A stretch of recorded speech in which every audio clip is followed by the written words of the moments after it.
So in today's foam-free video, I'm going to be using angel hair or the Meulenbeckia vine. If not using foam is something that you're aspiring to do, then this is a video for you. Welcome back to another tutorial. If you haven't been here before, my name is Sharon Dower. Welcome to my YouTube channel. And in today's video, I'm not using the standard go-to chicken wire or wire netting. I'm going to be using a vine. Now I refer to this as Meulenbeckia vine, and some of you might grow this in the garden, but it's referred to as angel vine. Its common name, I assume, is angel vine, and that's what a lot of the American designers call it. So this is a natural product. It's quite a fast growing vine. You can buy it from florist supplies. You might be lucky enough to have it growing in the garden. It's got a very small leaf on it. If you haven't got anything like this, think about clematis vine or a honeysuckle vine, or you might have a grapevine. And when you come to the time of the year when you're cutting it back, think about storing it, drying it off and storing it to use in replacement of your floral foam. So what I've done here, you can see the inside of the container. I filled it with some scrunched up vine, and I've really just formed it together into a little bit of a ball and inserted it into my plastic dish. Now the plastic dish I refer to as a bulb bowl.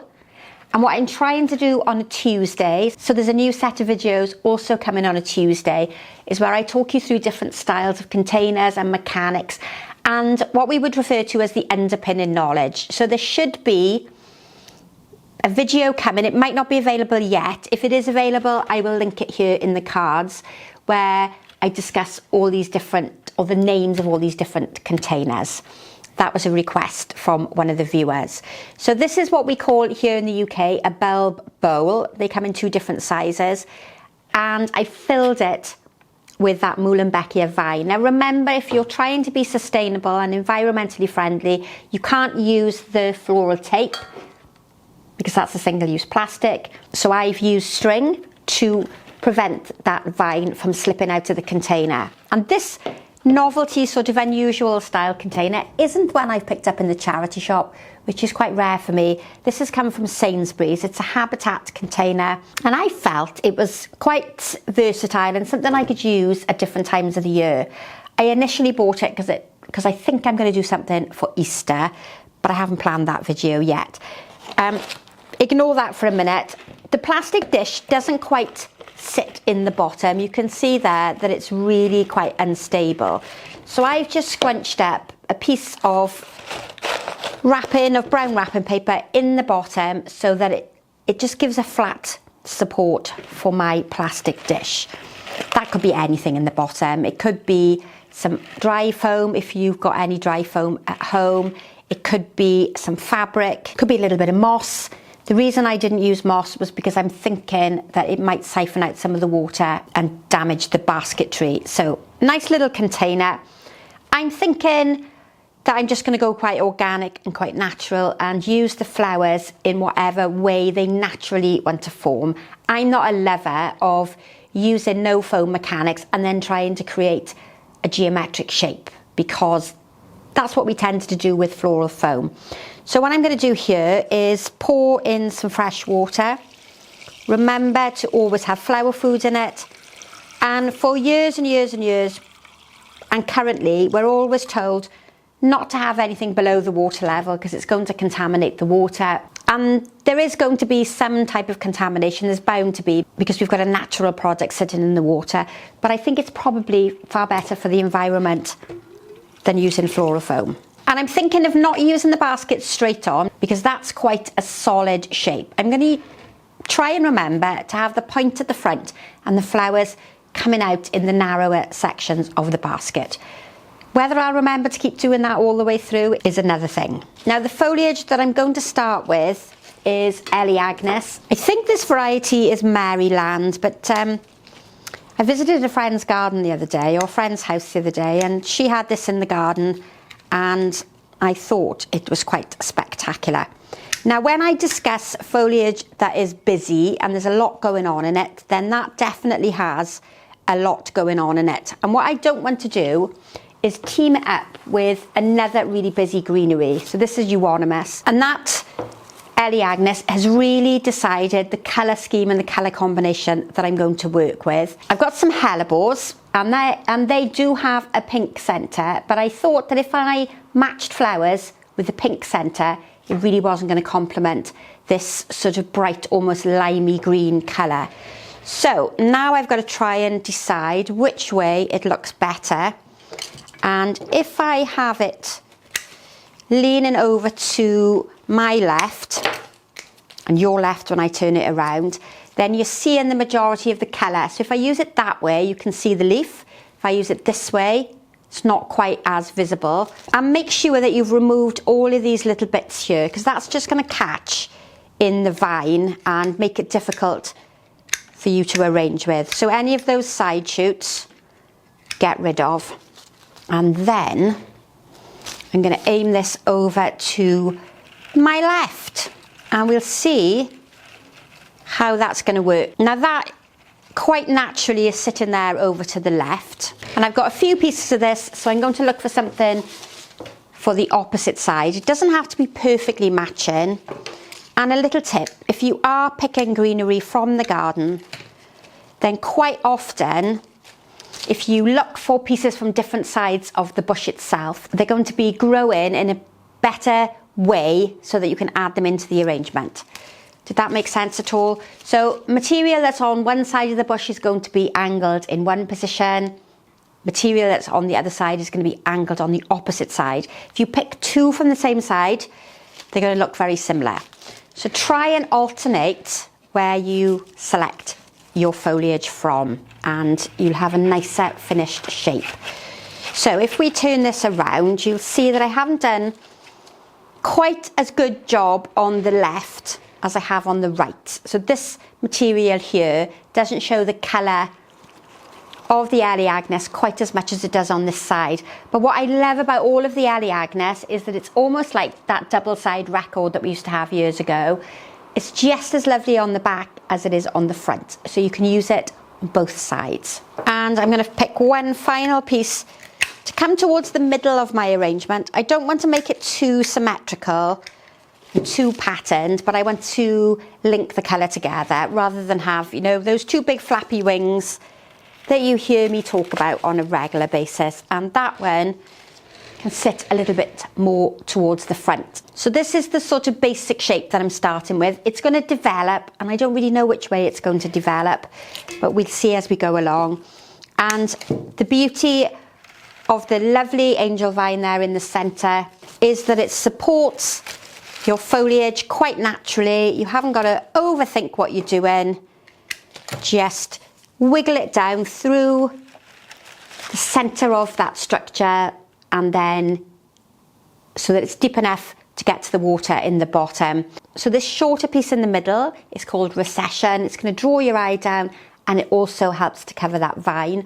Although in this rustic sort of arrangement, I don't need to worry too much about covering the vine because it complements the style of the arrangement and the basket. Now, because I didn't want another fussy greenery in amongst that already busy greenery, I'm going to add some green. So this time not a variegated green. This is a garden Hebe, and this is going to be a lovely colour just to calm down that very, very busy, heavily patterned greenery that I've put in. It's just going to give me some contrast, different shape and a different texture. So I haven't yet got an awful lot of height into the arrangement, and conifer is something that I don't often arrange with.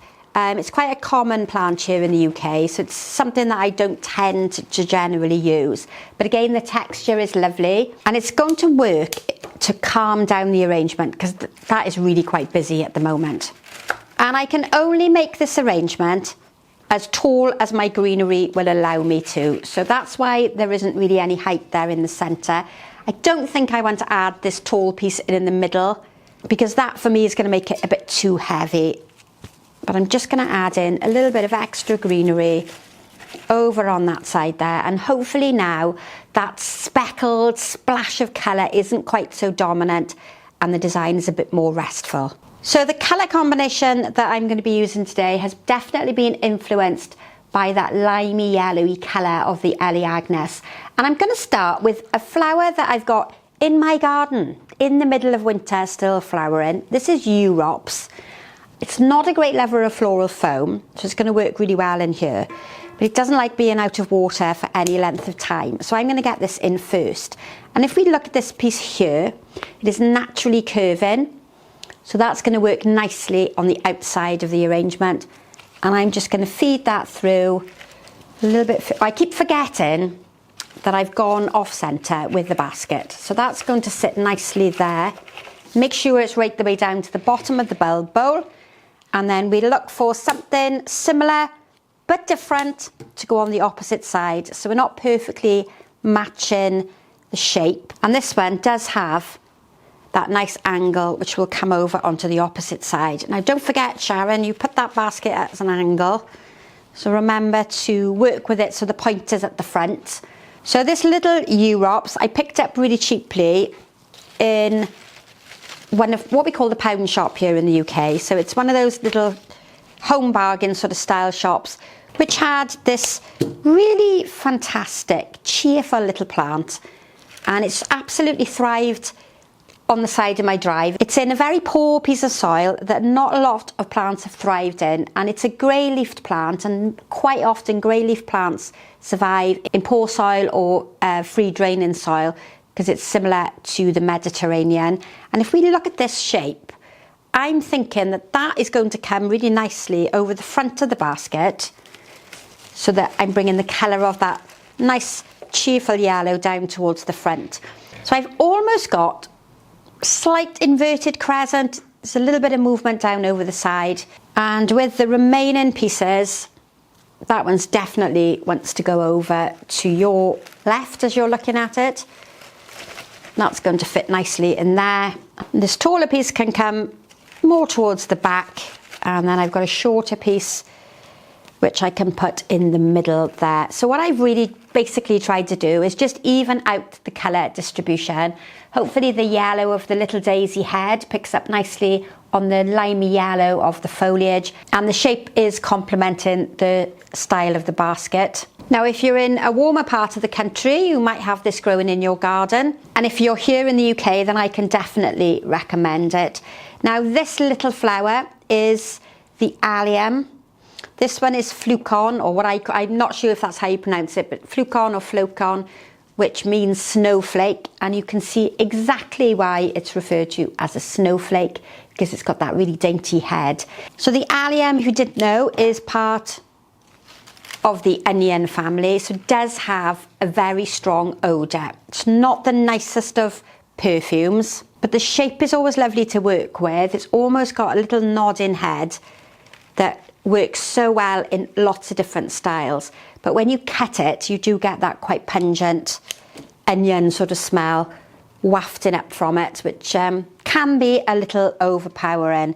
And what I've aimed to do is just to feed them in amongst the greenery and that lovely yellow daisy head, so that we've got a nice even distribution of the colour. Now I'm going to work with the Hellebore, and this is another flower that doesn't really like to be out of water, and it's not a great lover of floral foam. So this style of arranging is fantastic. And I've bought the Hellebore through the florist supplies, and the one bunch has come with quite a range of colours in it. So nothing to connect with the yellow, but a really lovely springtime flower, which is great to use when it's in its season. So this is going to be used on the outside as well as the centre, and I'm really just looking to create that very natural, organic sort of style. So today's flower combination, or the colour combination, was really influenced by the colour of that first piece of foliage that I put in. And if you're not sure how colour works, start with one piece of material, so whether it's a rose or whether it's your piece of greenery or whether it's the colour of the container, and then try to find something that matches and coordinates it. The container would work really well with lots of colour combinations. It would look great with red or orange. It would look particularly nice with peaches and creams. I don't think it would work particularly well with pinks, and that's why I ended up going with this nice yellow colour combination. And I think I'm finishing this design with the spray Delphinium. I'm just going to move this out of the way so I can show you the two stems. Now, as a commercial florist, I've ordered these in here for work in the studio, but look at the difference in those. And, you know, I've paid the same amount of money for those.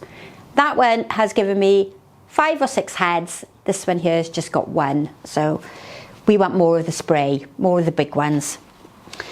Let's get back. So this is a line flower. This is a taller, linear shape. This is going to draw your eye out of the arrangement. Let's get it the right way around. And this now will give me the ability to add a bit of extra height. If you're not familiar with the elements and principles of design, then I do have a free downloadable guide that is linked in the description box. Now, I think it's clear that lots of you don't read the description box. And if you're not sure what the description box is, it lists the flowers, the foliage, and the container that I've used, and any information that I think is relevant for this particular design. And it gives you a link there to a free, it's totally free, there's no trick. It's a free guide that discusses the elements and principles of design. Now, another colour that would have worked really well in here would have been blue. I could have added some irises or some delphinium or some lovely agapanthus, but I'm quite liking the simplicity of little pieces of yellow against that very heavy white backdrop. And these are just so lovely. I absolutely love these little spray delphinium. Now, I'm just thinking there's a definite lack of yellow here in the centre because I've used more of the yellow Europs on the outside. So what I'm going to do is I'm going to take that piece out. I'm going to split that into 2. Put one of them back in on the outside, and then I can use these 2 more towards the centre just to bring a little bit of yellow towards the middle. And that is one of the advantages of working with something other than foam, is that you can move the flowers around if you don't like the position that they're in. Just remember to get them low enough into the plastic dish through that angel hair. I'm trying to put that in. That's not much good, is it? Just remember to get them deep enough in the water so that they're going to be able to take up an adequate amount of water. And remember to keep it topped up, because some of these flowers, particularly the hellebore, are quite thirsty. And if you're not topping it up, then obviously the flowers are going to die prematurely. So that's the first arrangement in this lovely container. That wasn't the style that I planned to do when I bought it, but I think that's worked particularly well. One of the advantages, again, of not using foam is that we don't have to worry about putting greenery in the back to hide the floral foam. And it doesn't matter if you can see a little bit of that Meulenbeckia vine, because it's a natural material and it links really nicely with the basket. So I'm hoping you like that. It blends in lovely with my jumper, which is just a pure coincidence. And I hope you've enjoyed it. So don't forget, if you haven't already subscribed, then please do so. Hit that notification bell to be told every time I upload a new tutorial. Like, share and comment in the box below. And don't forget to look in that description box for that free elements download. Thanks for watching and goodbye for now.